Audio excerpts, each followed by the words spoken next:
I stumbled upon an old voodoo shop nestled in the heart of New Orleans, its shelves lined with strange artifacts and potent herbs. A peculiar doll, shadowy and stitched crudely with dark threads, caught my eye.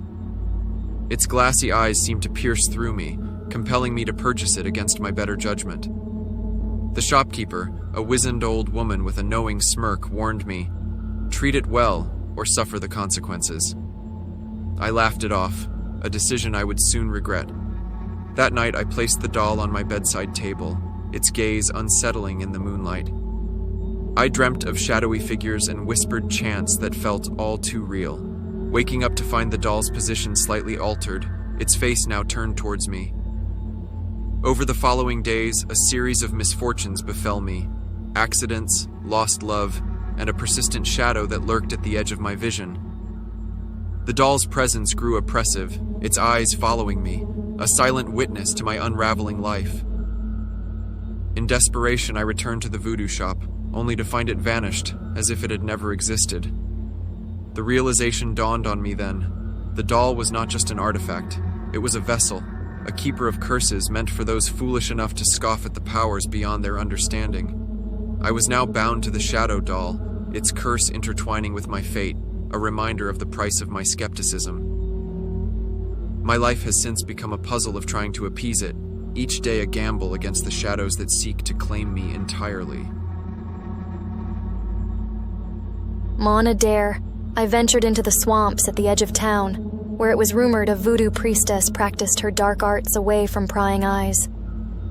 The air was thick with the scent of decay and the buzzing of insects, the swamp itself seeming to whisper secrets long forgotten. I found her in a clearing, surrounded by a circle of bones that seemed to glow under the light of the full moon. She was chanting, deep in trance, her eyes rolled back as she invoked spirits from the other side. I should have fled then, but curiosity rooted me to the spot. As the ritual reached its climax, she suddenly stopped, her gaze snapping to mine with unnerving precision. "You seek to witness power, but are you prepared to bear its burden?" she asked, her voice echoing unnaturally in the still night air. Before I could respond, she grabbed my hand, slicing a shallow cut across my palm, letting my blood drip into a small cauldron. The world around me twisted, and I saw visions of my future, each more horrifying than the last, filled with loss, despair, and a darkness clawing at the edges of my sanity. I awoke the next morning on the outskirts of the swamp, the events of the night a hazy, terrifying memory. But the cut on my palm was real, as were the consequences of my intrusion. Strange occurrences began to plague me, shadows moving on their own, whispers in the night, and an unshakable feeling of being watched. The priestess had bound me to the spirits I had so foolishly sought to witness, a warning that certain gates, once unlocked, unleash irreversible consequences. Inheriting my great-aunt's estate seemed like a stroke of luck, an old plantation house filled with relics from her travels around the world. Among them, a small, intricately carved skull from Haiti, rumored to be used in voodoo rituals for communicating with the dead. It was said to whisper secrets to those who listened at midnight. Skeptical, yet intrigued, I held the skull to my ear as the clock struck 12, expecting nothing but silence. Instead, I heard faint whispers, voices speaking in a language I couldn't understand, their tone urgent, desperate. The whispers grew louder each night, compelling me to unearth more about the skull's origins. I learned it was a conduit, a bridge between the living and the spirits trapped on the other side, each voice a soul yearning for release or seeking to return. But with the voices came nightmares, vivid and terrifying, of lives not my own, filled with pain and longing.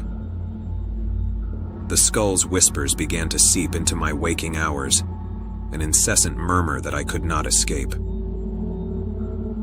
Driven to the brink, I sought help from a local voodoo practitioner who revealed the skull was cursed, not just a collector of souls, but a harbinger of doom for those who dared listen. The only way to end its torment was to entomb it where no one could ever find it again.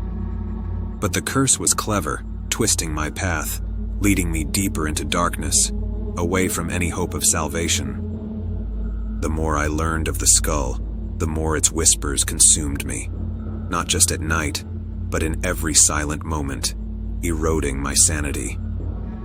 Its voices promised unimaginable horrors, each more petrifying than the last, speaking of a fate far worse than death for those ensnared by its curse.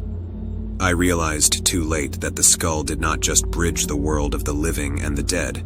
It was a gateway, one that I had unwittingly opened.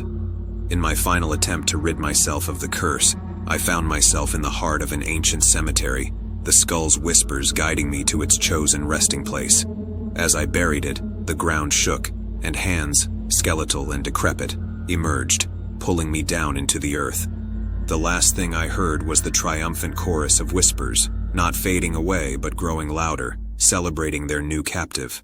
I had become one with the voices, forever a part of the skull's macabre collection, my own voice now whispering from the darkness, a warning too late for any who might follow.